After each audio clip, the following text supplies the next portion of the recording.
Hi guys, this is Liver here, and I just wanted to make this video because the new campfire chat has ended. This campfire chat focused on systems and class and itemization changes that are going to happen in the Vessel of Hatred. And while the vast majority of the stuff they talked about was a huge W, a huge win for the game, at least in my opinion, there was one thing once again that I believe could ruin the whole expansion for Diablo 4.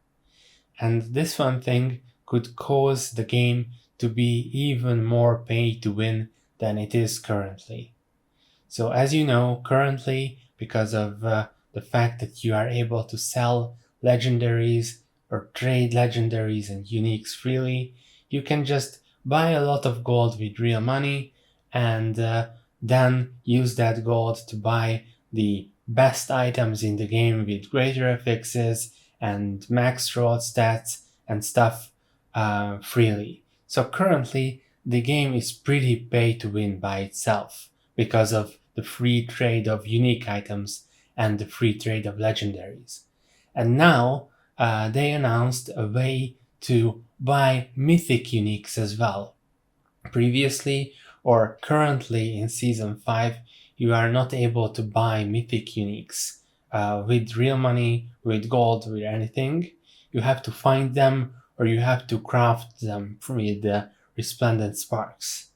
But now they said that they are going to announce the Runeword system, which might be familiar from Diablo 2.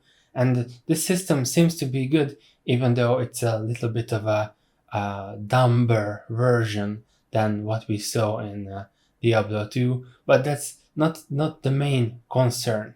My main concern is that these runes can be used to craft mythic unique items. And then on top of that, we'll have the ability to craft mythic uniques. So you can use runes. Each mythic unique can be crafted with a specific set of runes. You'll need a legendary, rare, and magic runes of a certain quantity, and one resplendent spark. And once again, these runes are tradable. So essentially, they said that you'll be able to craft mythic unique items with one resplendent spark and a few specific runes that you have to gather. And by itself, this is again a W because you don't have to have the 4 resplendent sparks that you used to have to acquire in order to craft a mythic unique. Now it's enough to have just one resplendent spark and a few select runes.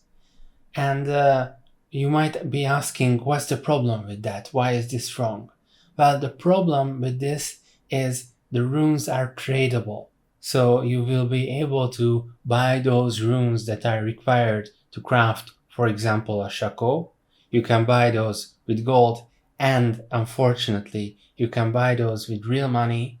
And then all you have to do is farm one single resplendent spark.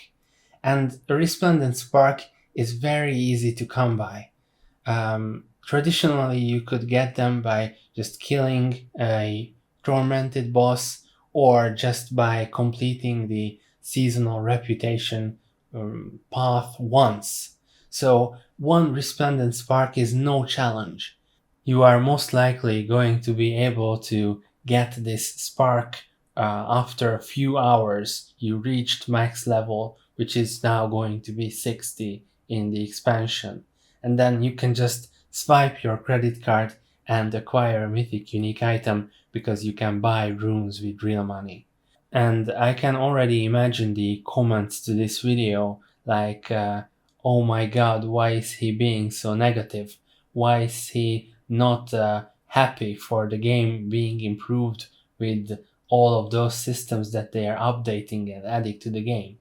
Well, let me just say that I think that the presentations that were given during this campfire chat were very positive. They were a huge W for the game, but we've seen before how pay-to-win items can ruin a whole game.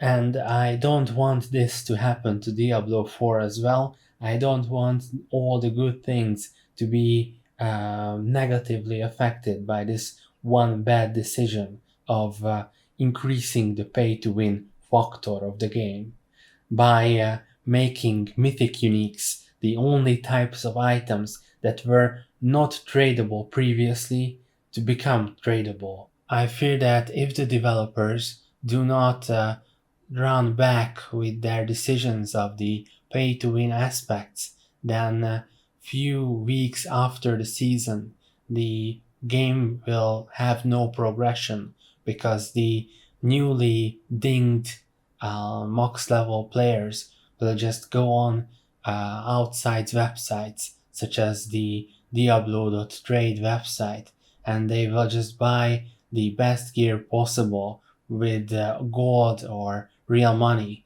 and then there would be no progression because immediately they could jump into the highest difficulties with their newly bought items. So I really hope that Blizzard changes their mind. If not this upcoming season, then the seasons afterwards, because otherwise a lot of good decisions could be destroyed by the game becoming pay to win. So I'm very curious about your opinions. Do you think it doesn't matter that you can acquire mythic uniques so easily now with the new crafting system with Runewords? Do you think this will not have a very negative impact on the game? Let me know in the comments, and if you enjoyed the video, then make sure to like, comment, and subscribe, and see you next time. Thanks.